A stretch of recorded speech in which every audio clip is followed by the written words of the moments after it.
누가복음 24장은 예수님의 부활 사건 이후를 다루고 있죠. 특별히 오늘 본문은 이제 엠마오로 모든 것을 다 포기하고 내려가던 글로바와 한 제자에게 예수님이 직접 나타나신 사건, 그거를 다루고 있습니다.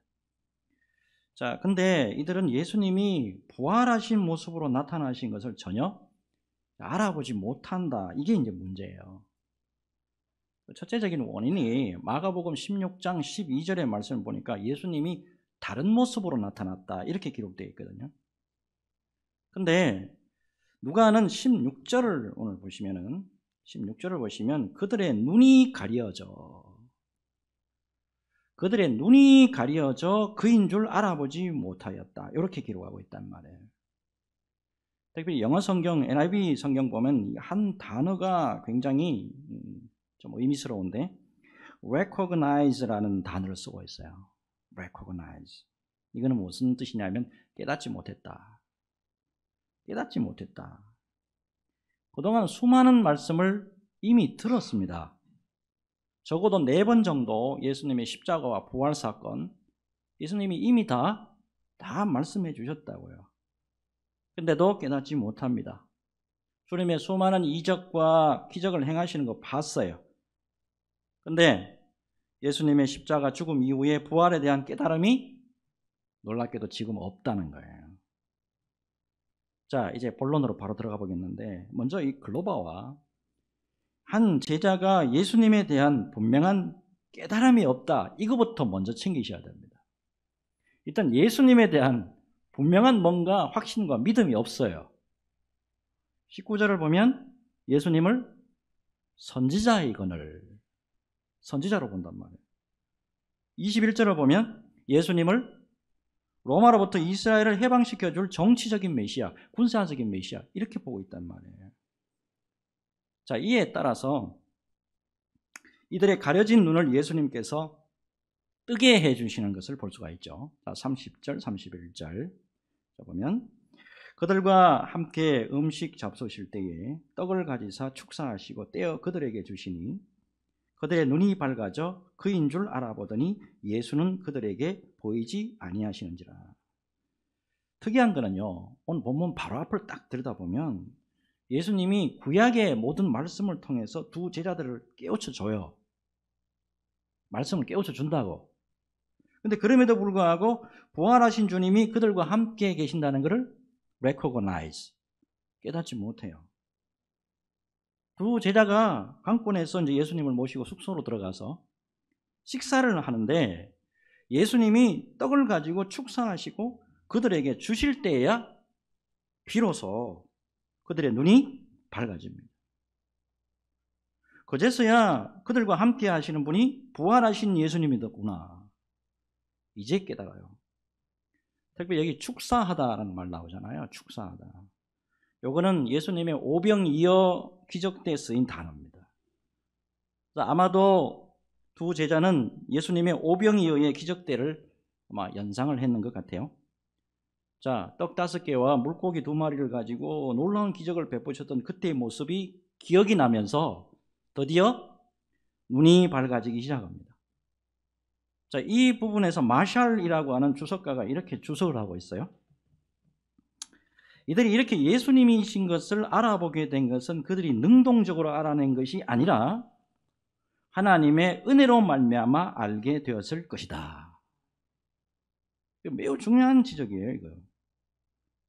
예수님이 구약의 모든 말씀으로 성경을 풀어줬어요. 다 풀어줬다고. 근데 완전히 깨달아지지가 않았단 말입니다.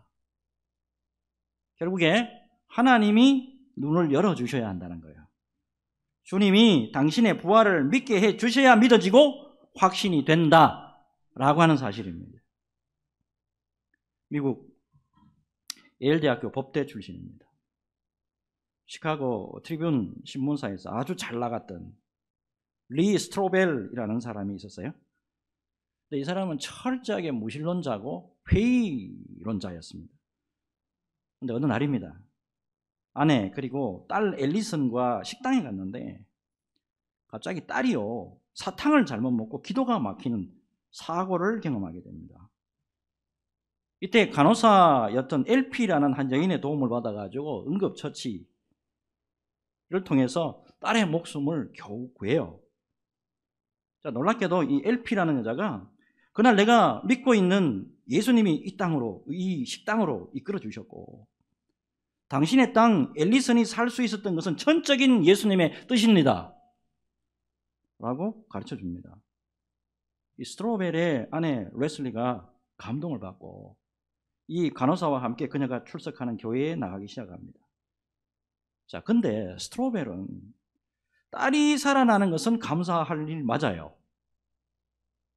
근데 그거는 주님의 뜻이 아닌 happen, 우연일 것이다 라고 생각을 하고 아내가 교회에 빠져드는 것이 못내 힘들어요. 자, 그래서 스트로벨은 기사근성으로 예수님의 허구성을 파헤쳐서 아내가 예수나 교회에 빠지는 것을 내가 막아보겠다 생각하고 예수를 연구하기 시작합니다. 일단 기독교의 핵심이 이게 부활신앙이구나 이걸 알았어요. 그래서 부활 사건을 무너뜨리기 위해서 온갖 증거 자료는 다 수집합니다. 그런데 수집하면 수집할수록 드러나는 것이 모두 예수의 부활이 사실이다 라는 것이 드러납니다. 결국에 그는 예수가 죽은 게 아니고 잠시 기전에 있다가 무덤에서 빠져나온 것을 이라고 가설을 한번 세워봅니다. 그런데 그럼에도 불구하고 결국 예수가 십자가에서 분명히 죽었다 라고 하는 과학적 증거 앞에 무릎을 꿇고 맙니다. 마침내 스트로벨은 역사적 예수의 부활을 믿고 회심하게 됩니다. 회심하는 정도가 아니에요. 예수님의 은혜로 목사와 교수가 되어서 이 시대에 하나님이 쓰시는 가장 강력한 예수님의 증인 중에 한 사람으로 쓰임받고 있다라고 하는 사실이에요. 저는 확신합니다. 이 리 스트로벨이 예수님의 부활을 확신하고 믿게 된 것은 그의 눈을 주님께서 직접 열어주셨고 그를 믿게 해주셨기 때문이다 라고 저는 믿습니다. 여러분, 많은 그리스도인들이 영적인 눈이 뜨이지 않아가지고 온전한 믿음에 이르지 못하고 확신함과 적극적인 헌신에 이르지 못한 모습, 오늘날 교회 안에서도 많이 보죠. 여러분, 무엇보다도 우리의 믿음의 모습 가운데는 이러한 모습이 없느냐 하는 겁니다. 오늘 말씀 깊이 새기시고 주님의 귀한 은혜로 영안이 열리시기를 바라고 온전한 예수 그리스도의 부활신앙으로 든든하게 세워지는 은혜의 역사가 있으시기를 바랍니다. 이 부활주일에 성령의 놀라운 은혜가 저와 여러분들에게 넘쳐 흐르시기를 예수 그리스도 이름으로 축복합니다. 자, 이제 다음 말씀 넘어가겠는데, 부활하신 주님이 이제 깨달아지니까 특이하게도 예수님이 더 이상 보이지 않아요. 자, 이어서 이제 말씀과 아울러서 영안이 열려가지고 주님의 부활을 확실히 깨달은 두 제자가 이제 엠마오로 내려가던 발길을 돌이킵니다. 어디로 갑니까? 곧장 예루살렘으로 돌아갑니다. 예루살렘에 가보니까 11제자와 그들과 함께한 자들이 모여 있고, 자, 베드로에게도 주님이 보이셨다 간증하는 모습을 듣게 됩니다. 이에 두 제자들도 예수님의 부활 간증을 함께 나눕니다. 자, 이 모습을 보면서 체험이라는 게 얼마나 중요하냐. 내가 예수를 체험했다. 내가 말씀을 체험했다. 내가 성령을 체험했다. 이게 얼마나 중요한지 몰라요. 여러분, 우리 기독교는 말씀과 현상에만 머무는 종교가 아닙니다. 체험의 종교입니다. 특별히 예수님을 개인적으로 만나는 역사를 경험하는 은혜가 있어야 한다 라는 것을 목회하면서 참 많이 깨닫습니다. 어느 책에서 읽은 적이 있는데 이런 글이에요. 어느 누구라도 부활하신 예수님을 만난 사람은 절대로 예전으로 돌아갈 수가 없다. 저는 이 말에 동의합니다. 부활하신 예수님 만나게 되면 주님과 끝까지 동행합니다.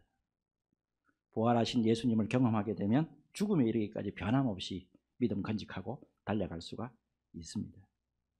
이후에 11제자들과 예수님을 따르는 모든 이들이 놀랍도록 주님과 동행하고 끝까지 충성하고 헌신한 것, 여러분 잘 아실 겁니다. 여러분, 믿음에서 자꾸 의심이 가고 확신에 서지 못하고 자주 흔들리는 분들의 특징이 있습니다. 부활하신 주님을 경험하지 못한 거예요. 어느 날 예배 가운데 부활하신 주님이 저에게 다가와가지고 강력하게 임재하시는 것을 제 같은 경우는 경험을 했습니다. 경험하고 나니까 놀랍게도 예전으로 돌아가기는커녕 전심으로 주님 앞에 더욱더 헌신적으로 나아가게 되는 모습으로 바뀌더라고 하는 사실입니다.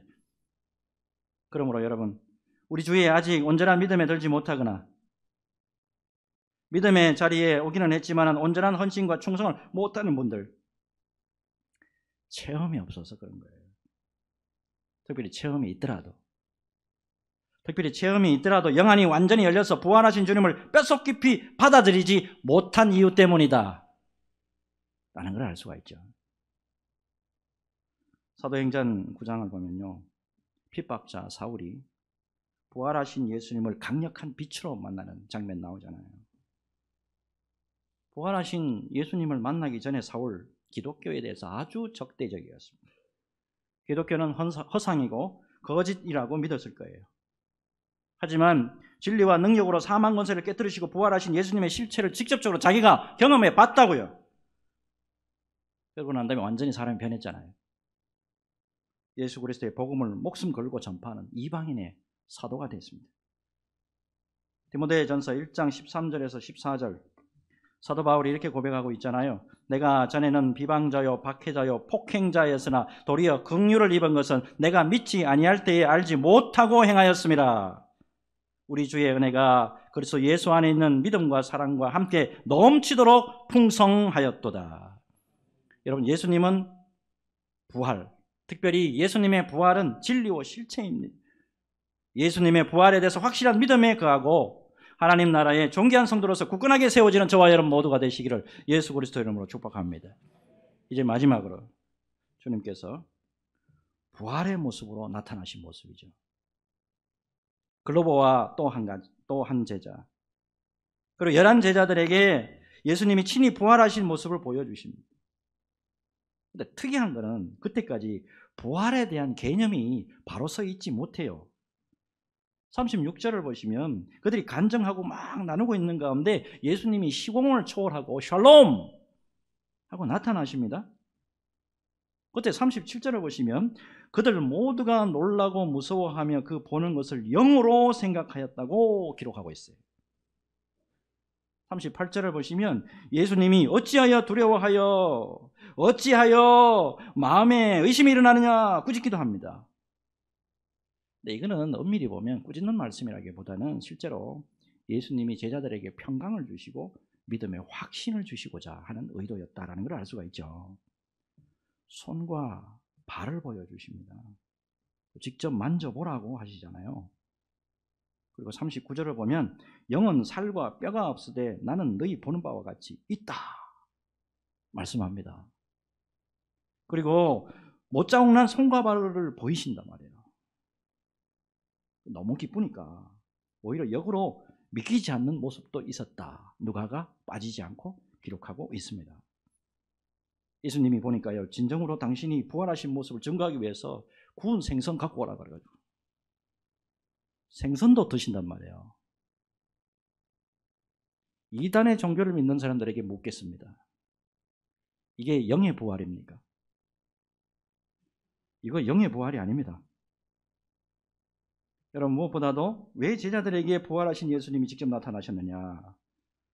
주님이 이것을 원하셨다는 것을 제가 말씀 준비하는 가운데 좀 깨달았어요. 우리는 가끔씩 이런 말을 합니다. 누가 그랬더라. 누가 그랬대. 그리고 또 이런 말을 하잖아요. 한때 우리도 그랬었지. 한때 나도 뜨거웠었지. 이게 아니고 확실한 깨달음과 믿음에 이르시기를 원하셨다라는 거예요. 여러분, 확실히 깨닫고 믿어서 소망 없는 자로 살지 않기를 주님이 원하셨다는 겁니다.